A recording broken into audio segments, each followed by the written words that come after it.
오늘은 에베소서 2장 11절부터 22절까지 있는 말씀으로 하나님이 거하실 처소라는 제목으로 함께 말씀을 나누겠습니다. 여러분 가정에서도 기왕이면 성경책을 가지시고 하나님 말씀을 또 읽을 수 있기를 바랍니다. 미처 성경책 준비되지 못하신 분들은 우리 자막을 보시고 함께 말씀을 읽겠습니다. 에베소서 2장 11절부터 22절까지 저와 함께 소리를 맞춰서 같이 말씀을 읽겠습니다. 같이 읽겠습니다. 시작. 그러므로 생각하라. 너희는 그때에 육체로는 이방인이요 손으로 육체에 행한 할례를 받은 무리라 칭하는 자들로부터 할례를 받지 않은 무리라 칭함을 받는 자들이라. 그때에 너희는 그리스도 밖에 있었고 이스라엘 나라 밖에 사람이라.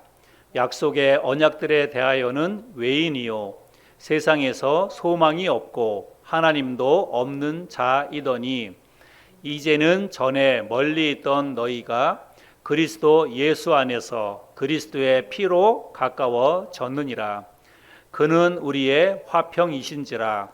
돌로 하나를 만드사 원수된 것 곧 중간에 막힌 담을 자기 육체로 허시고 법조문으로 된 계명의 율법을 폐하셨으니 이는 이 둘로 자기 안에서 한 새 사람을 지어 화평하게 하시고 또 십자가로 이 둘을 한 몸으로 하나님과 화목하게 하려 하심이라.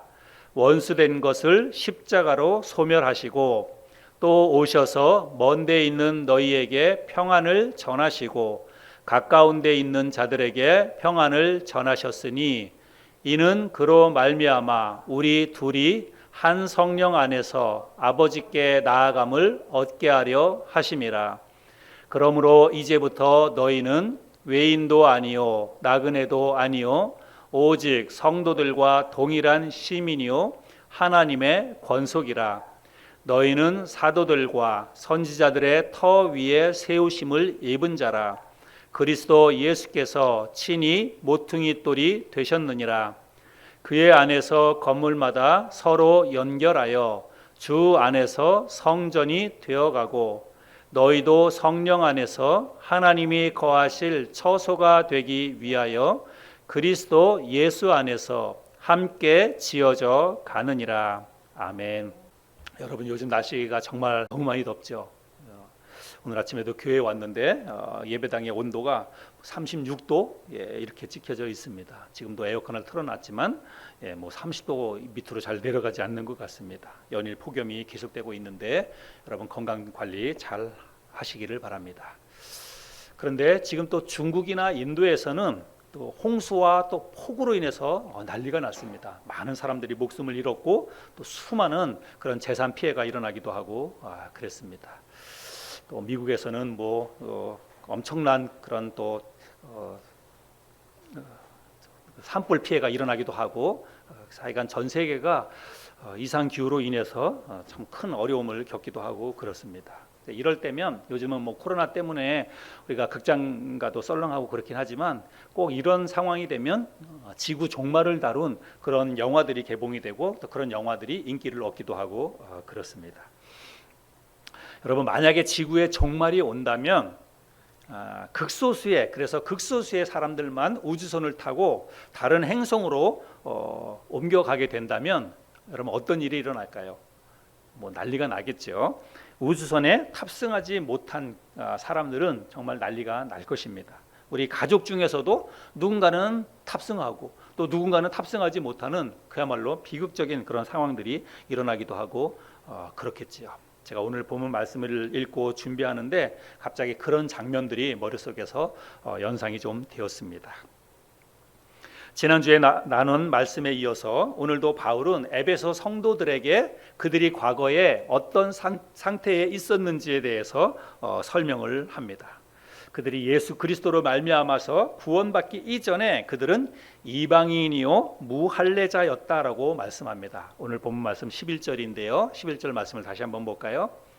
그러므로 생각하라. 너희는 그때에 육체로는 이방인이요 손으로 육체에 행한 할례를 받은 무리라 칭하는 자들로부터 할례를 받지 않은 무리라 칭함을 받는 자들이라.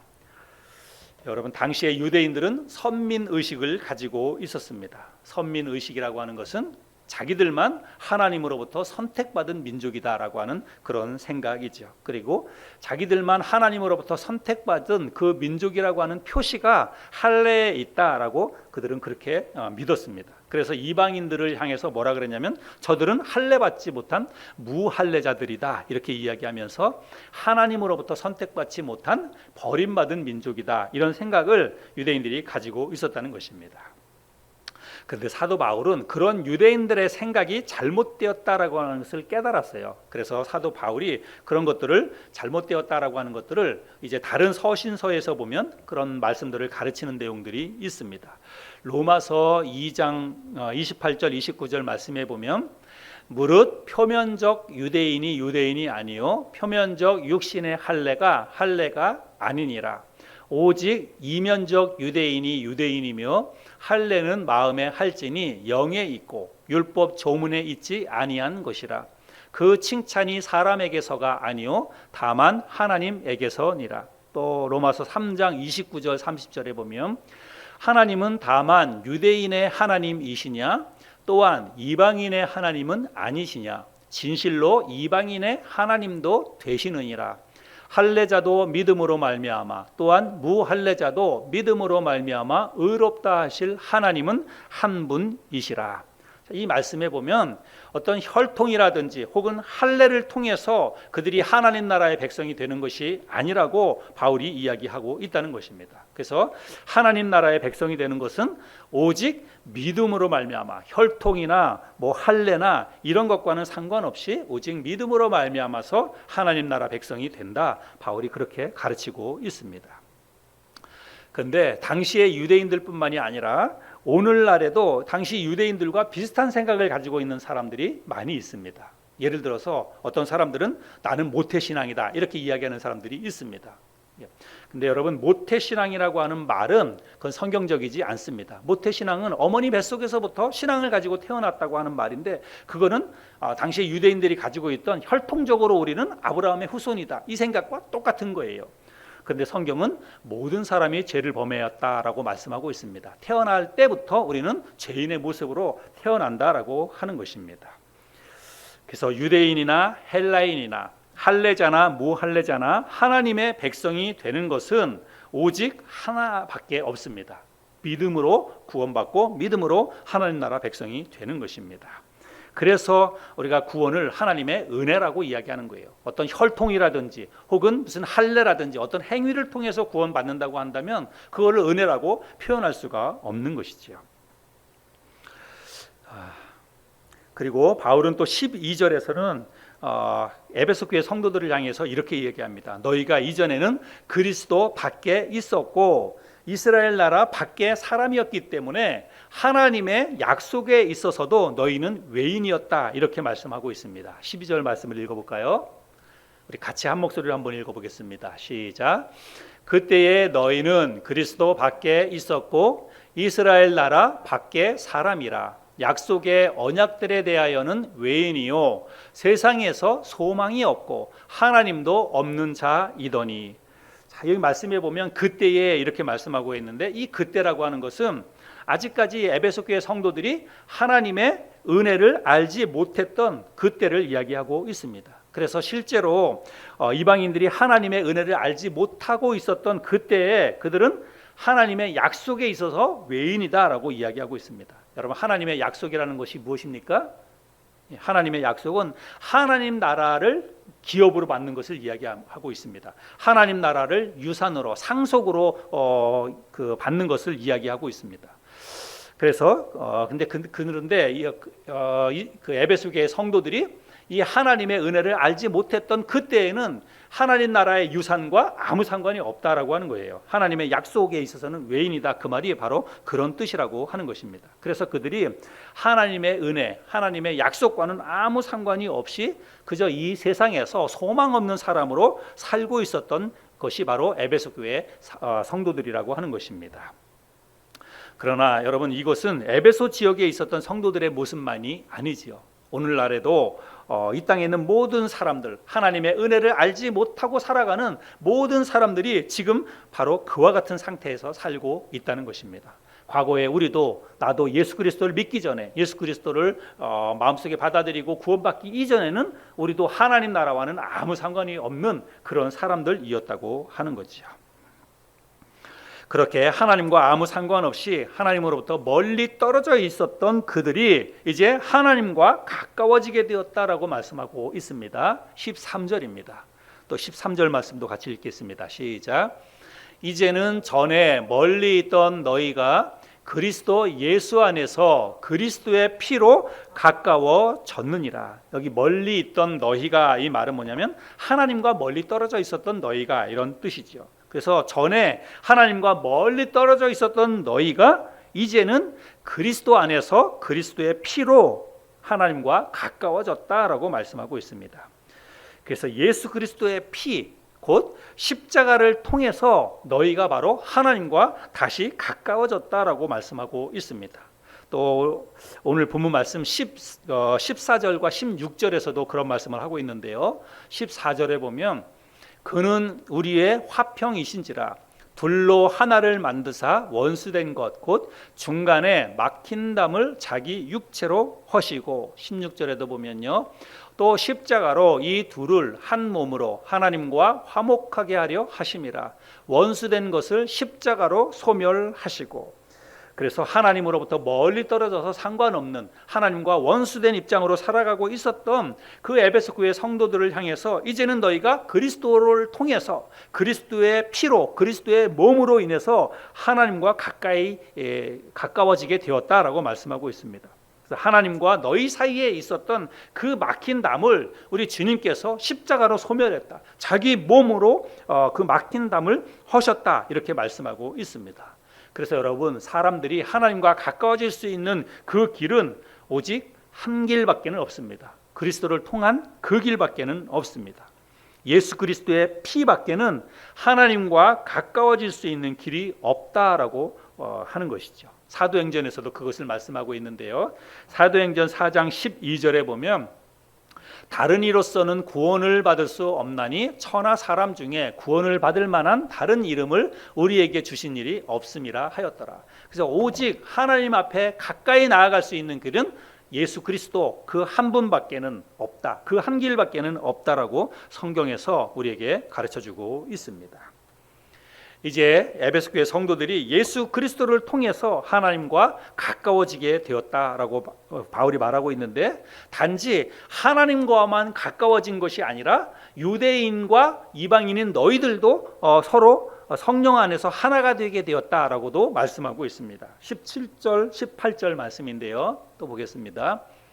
또 오셔서 먼 데 있는 너희에게 평안을 전하시고, 여기 너희, 먼 데 있는 너희라고 하는 것은 이방인을 말하는 것이고, 그 다음에 가까운 데 있는 자들에게 평안을 전하셨으니, 가까운 데 있는 자들은 바로 유대인들을 말하고 있는 것이지요.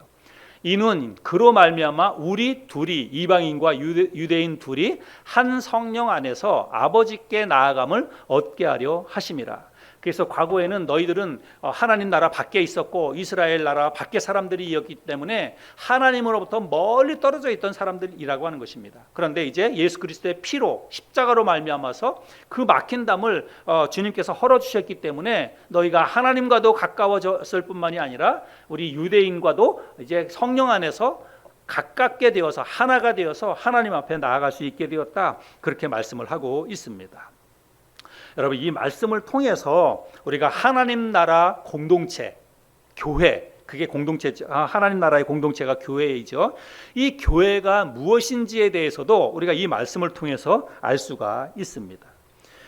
여러분, 본래 하나님은 당신의 민족, 당신의 사랑하는 그 백성을, 아브라함을 통해서 이스라엘 민족을 자기 백성으로 선택을 하셨습니다. 그래서 원래는 이 땅에 이스라엘 민족만이 하나님 나라의 백성이었다고 하는 것이지요.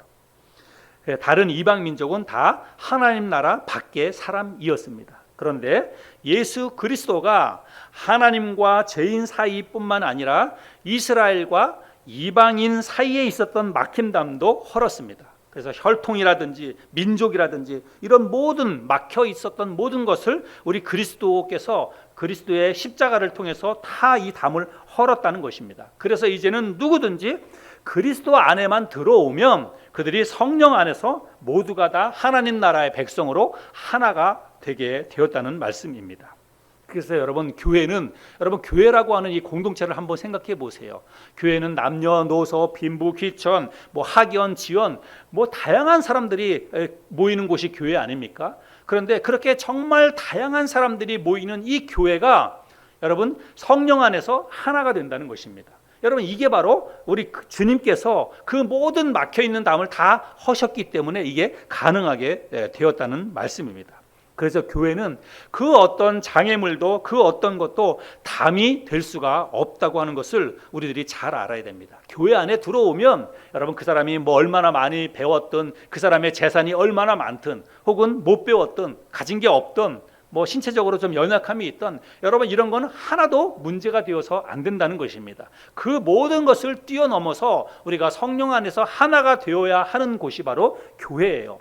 우리 주님께서 그렇게 사람들 사이에 있었던 막힌 담을 허시기 위해서 예수님이 이 땅에 오셔서 자기 몸을 희생시켜서 우리를 성령 안에서 하나가 되게 만들어 주셨다는 것입니다. 여러분 이것이 바로 그리스도의 십자가의 능력이라고 하는 것입니다. 바울은 에베소 지역의 이 성도들에게 너희가 영적으로 이전에는 어떤 상태에 있었는지를 생각해 보라라고 말씀을 하고 있는데 오늘 우리가 함께 나누는 이 말씀을 통해서 우리도 과거에 내가 예수 믿기 이전에 영적으로 어떤 상태에 있었는지를 오늘 아침에 한번 각자 생각해 볼 수 있었으면 좋겠습니다. 여러분 우리도 하나님과 아무 상관없이 살고 있었던 사람 아닙니까?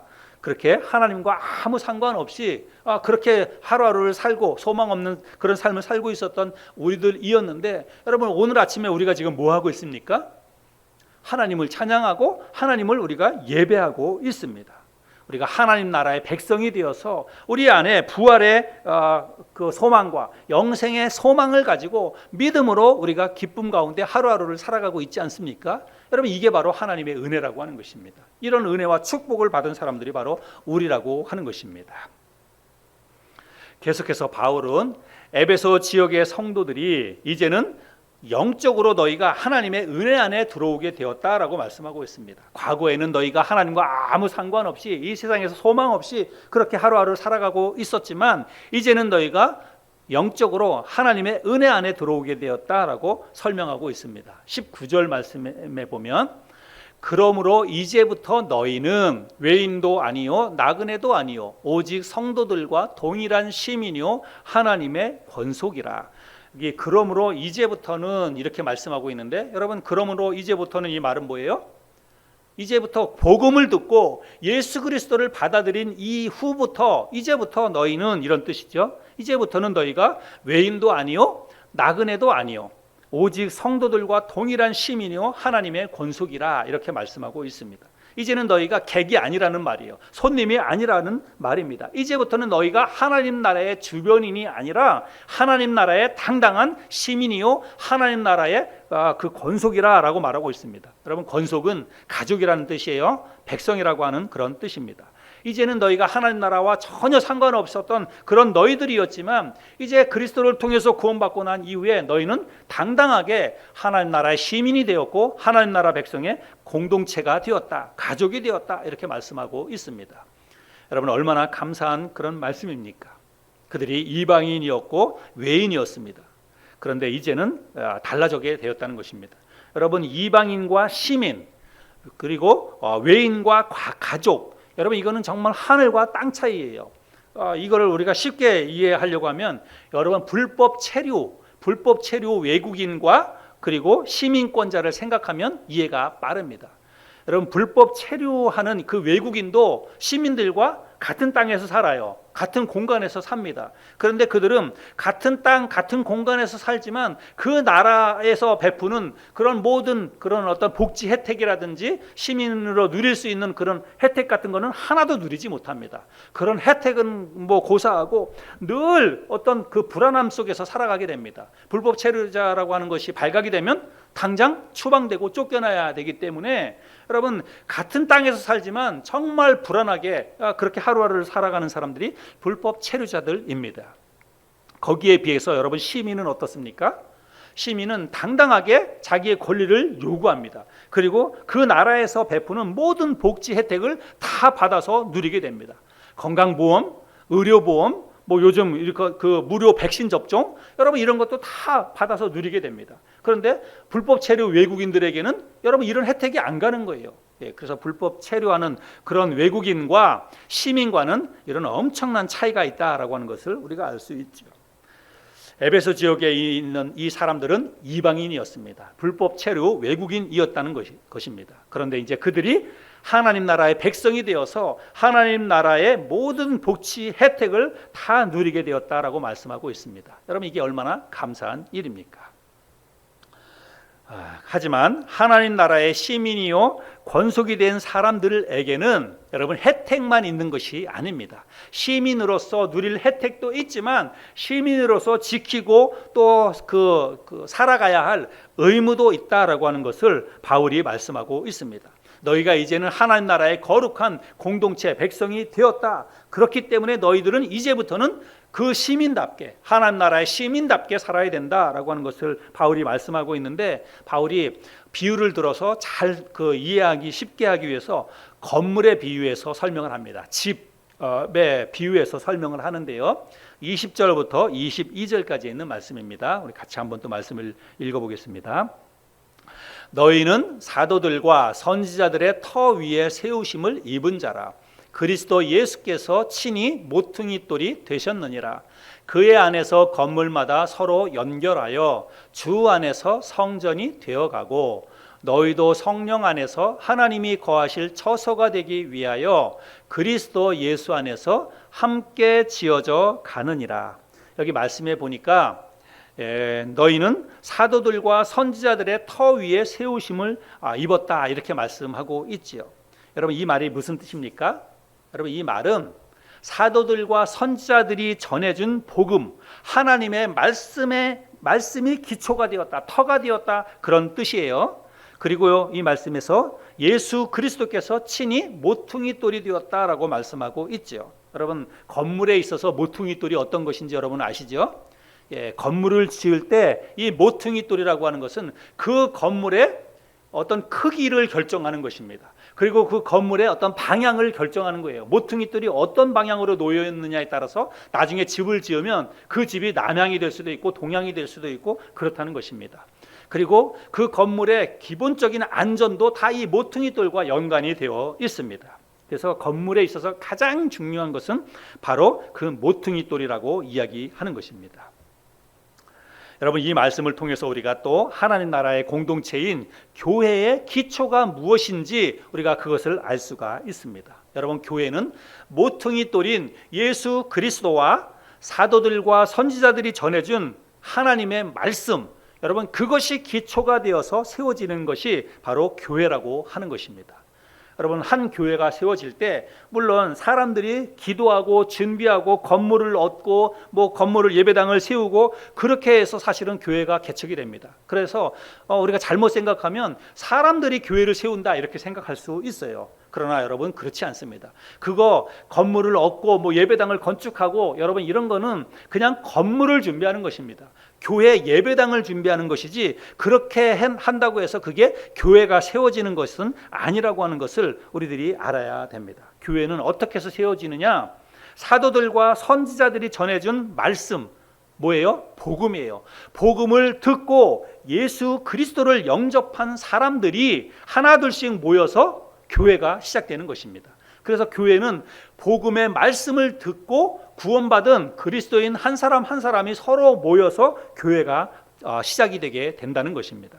그래서 여러분 구원받은 사람들이 모이지 않으면 여러분 예배당을 아무리 그럴듯하게 지어놓는다고 하더라도 거기에 구원받은 그리스도인이 한 사람도 없다. 여러분 그게 무슨 교회입니까? 그거는 그냥 건물일 뿐이라고 하는 것입니다. 그래서 교회는 바로 예수 그리스도와 그리고 복음, 하나님의 말씀이 기초가 되어서 교회가 시작되게 된다라고 하는 것을 잊지 말아야 합니다. 우리 교회 역시 우리 교회의 기초도 바로 예수 그리스도와 그리고 하나님의 말씀이라고 하는 사실을 저와 여러분들이 오늘 아침에 다시 한번 마음속에 새겼으면 좋겠습니다. 바울은 계속해서 에베소 교회의 성도 한 사람 한 사람이 어떠한 역할을 해야 되는지, 하나님 나라 공동체 안에서 그들이 어떠한 역할을 해야 하는지, 또 한 사람 한 사람이 얼마나 소중한 사람인지에 대해서 말씀을 하고 있는데요, 이렇게 말씀합니다. 그의 안에서, 그의 안이라고 하는 것은 그리스도 안이라는 말이지요. 그리스도 안에서 건물마다 서로 연결하여 주 안에서 성전이 되어가고 성령 안에서 하나님이 거하실 처소가 되기 위하여 그리스도 예수 안에서 함께 지어져 가느니라, 이렇게 말씀하고 있습니다. 여러분, 제가 설교하면서 누누이 말씀을 드렸는데 교회는 건물이 아니라 사람입니다. 교회는 철저하게 구원받은 사람들의 모임입니다. 구원받은 한 사람 한 사람이 모여서 교회가 되는 거예요. 그런데 여러분, 집도 사도 바울도 이 집 건물에 대해서 비유하고 있으니까, 여러분, 집도 튼튼하고 그리고 좋은 집이 있어요. 그렇죠? 여러분, 우리가 뭐 건물, 아파트라든지 뭐 빌라라든지 정말 튼튼하고 그리고 아주 좋은 집이 있습니다. 그런가 하면 집도 별로 튼튼하지 못하고 그리고 좋지 못한 그런 집도 있다는 것을 우리가 알 수 있습니다. 여러분, 교회도 마찬가지예요. 교회도 튼튼하고 좋은 교회가 있는가 하면 그렇지 못한 교회도 있다라고 하는 것입니다. 그러면 어떤 교회가 튼튼하고 좋은 교회인가? 여러분, 건물이 튼튼하고 건물이 좋은 교회가 그런 진짜 좋은 교회일까요? 아니면 교회의 프로그램이 다양하고 프로그램이 잘 돼 있는 교회, 잘 짜여져 있는 교회, 여러분, 그런 교회가 좋은 교회일까요? 물론 뭐 프로그램이 잘 돼 있고 잘 짜여져 있으면 그것을 통해서 영적으로 좋은 교육을 받기 때문에 좋은 교회가 될 가능성은 훨씬 더 많겠지요. 그러나 여러분, 튼튼하고 좋은 교회는 건물이 뭐 좋은 교회, 튼튼한 교회, 뭐 프로그램이 좋은 교회, 그것보다도 건물마다 서로 연결이 잘 되어 있는 교회, 오늘 본 말씀에 의하면 건물마다 서로 연결이 잘 되어 있는 교회가 바로 튼튼하고 좋은 교회다라고 하는 것을 알 수 있습니다. 그의 안에서 건물마다 서로 연결하여, 오늘 본문에서 그렇게 말씀하고 있죠. 그리스도 안에서 건물마다, 이 건물마다라고 하는 것은 성도들 서로를 이야기하는 것입니다. 그리스도 안에서 성도들이 서로 잘 연결되어 있는 교회, 여러분, 그것이 튼튼하고 좋은 교회라고 말씀하고 있습니다. 그래서 서로 연결이 잘 되어 있다라고 하는 말은 탄탄한 연합을 이야기하는 것이겠지요. 뜨거운 사랑을 의미하는 것이라고 생각이 됩니다. 제가 이 에베소서 시리즈 이 설교 말씀을 준비하면서, 이 에베소서 설교는 특별히 에베소 성경은 교회에 관해서 우리에게 말씀을 가르쳐주는 성경이라고 제가 말씀을 드렸지 않습니까? 그래서 제가 이 에베소서 시리즈 말씀을 준비하면서 우리 성도님들 한 분 한 분에게 제가 숙제를 하나씩 내드리려고 그렇게 생각을 했습니다. 근데 지금 이제 코로나 때문에 이렇게 모이지 못해서 조금 안타까움이 있지만, 오늘 이 말씀을 여러분 잘 들으시고 오늘 말씀을 듣고 나서 우리 교회 단톡방이 됐든지 아니면 여러분 개인적으로 저한테 보내주시든지, 여러분 한번 저한테 좀 피드백을 해주시기 바랍니다. 단톡방에 이렇게 여러분 각자 자기 자신의 생각을 이렇게 올려주시면 좋을 것 같아요. 뭐 어렵지 않습니다. 그것은 뭐냐면, 내가 생각하는 우리 교회는 이런 교회였으면 좋겠다. 짧게 한마디로, 나는 우리 교회가 이런 교회가 되었으면 좋겠어요. 이렇게 생각하는 거 한 문장 정도로 해가지고 여러분 단톡방에 혹은 저에게 개인적으로 여러분들이 좀 보내주시면 좋겠습니다. 여러분, 어렵지 않죠? 그냥 여러분이 생각하는 교회, 쉽게 생각해서 난 우리 교회가 이런 교회가 되었으면 좋겠어요. 뭐 사랑이 넘치는 교회라든지 뭐 전도 열심히 하는 교회라든지 뭐 여러 가지가 있는데, 여러분이 생각할 때 정말 나는 우리 교회는 이런 교회였으면 좋겠다, 여러분 그렇게 생각하는 것을 한 문장으로 해서 조금 이렇게 알려주시기를 바랍니다. 그러면 제가 그게 참 도움이 될 것 같아요. 제가 이게 그냥 여러분 뭐 한 사람 한 사람 생각을 물론 듣는 것도 뭐 궁금하기도 하고 그렇지만, 제가 앞으로 이 교회 사역을 해 나갈 때, 앞으로 우리 교회를 세워 나갈 때 그게 참고가 될 것 같고, 또 실제로 여러분들이 원하는 그런 어떤 교회 상을 제가 알아야, 여러분 마음에 그런 어떤 의중을 알아야 제가 그런 교회를 세우기 위해서 또 노력하게 되지 않겠습니까? 그렇죠? 예, 제가 원하는 그런 교회는 또 따로 있지만 여러분들이 원하는 그런 어떤 우리 교회의 모습이 있을 거라고 생각합니다. 그래서 반드시 그냥 흘려듣지 마시고 오늘 꼭 설교 끝난 다음에 저에게 여러분들이 꼭 답변을 좀 주시기를 바랍니다. 저는 여러분 마음속에 늘 생각했던 것이 있어요. 나는 우리 교회가 이런 교회가 되었으면 좋겠다, 이런 생각을 제가 하고 있습니다. 그게 뭐냐면 로마서 12장 15절에 보면 이런 말씀이 있습니다. 로마서 12장 15절에 보면 우리 같이 한번 읽어볼까요? 시작. 즐거워하는 자들과 함께 즐거워하고 우는 자들과 함께 울라. 여러분 로마서 12장은 로마서 11장 그 전까지는 교리적인 것을 이야기하고 있습니다. 그래서 로마서는 이게 두 부분으로 나눠지는데 적어도 로마서 1장부터 11장까지는 교리적인 거, 사람이 어떻게 하면 의롭게 되느냐, 어떻게 하면 하나님 나라 백성으로 거룩해질 수 있는가, 교리적으로 그것을 이야기하고 있는 게 로마서 1장부터 11장이고 12장부터 16장까지는 그렇게 하나님으로부터 의롭게 됨을 받은 사람, 거룩한 하나님의 백성이 된 그리스도인들이 어떻게 살아야 하느냐, 특별히 교회 공동체 안에서 어떤 공동체를 세우고 어떻게 각자가 생활해야 하느냐, 생활의 실천을 이야기하는 게 12장부터입니다. 근데 12장에 보면 여러 가지를 이야기하고 있는데 그 가운데 하나 15절에 즐거워하는 자들과 함께 즐거워하고 우는 자들과 함께 울라, 이런 말씀이 있습니다. 저는 이 말씀을 읽고 묵상하면서 하나님이 원하시는 교회의 여러 가지 아름다운 모습, 거룩한 교회의 모습이 있지만 하나님이 원하시는 교회, 가장 하나님이 사랑하시는 교회 가운데 하나가 바로 저기에 있다, 이런 생각이 들었어요. 그게 뭐냐면 즐거워하는 자들과 함께 즐거워하고 우는 자들과 함께 울라. 그래서 저는 제가 생각하는 우리 교회, 앞으로 제가 세우길 원하는 우리 교회는 바로 이런 교회입니다. 즐거워하는 자들과 함께 즐거워하고 우는 자들과 함께 우는 교회. 저는 마음속에 이 소원을 담고 그렇게 기도하고 있습니다. 여러분 이게 진짜 연합이고 진짜 사랑 아니겠습니까? 즐거워하는 자들과 함께 즐거워하고 또 힘들고 어려운 사람, 또 슬픔 가운데 있는 사람과 함께 마음을 똑같이 해서 함께 슬퍼하면 여러분 정말 이보다 더 뜨거운 사랑, 이보다 더 탄탄한 연합이 어디 있겠습니까? 정말 교회 크기와 상관없이 우리 교회가 이렇게만 된다면 저는 정말 하나님이 기뻐하시는 교회가 될 거라고 생각이 됩니다. 여러분들도 여러분이 생각하는 교회의 모습, 우리 교회는 이런 교회가 되었으면 좋겠다라고 하는 것들을 생각해 보시고 오늘 꼭 저에게 또 단톡방에 여러분 생각을 좀 짧게나마 이렇게 올려주시면 감사하겠습니다.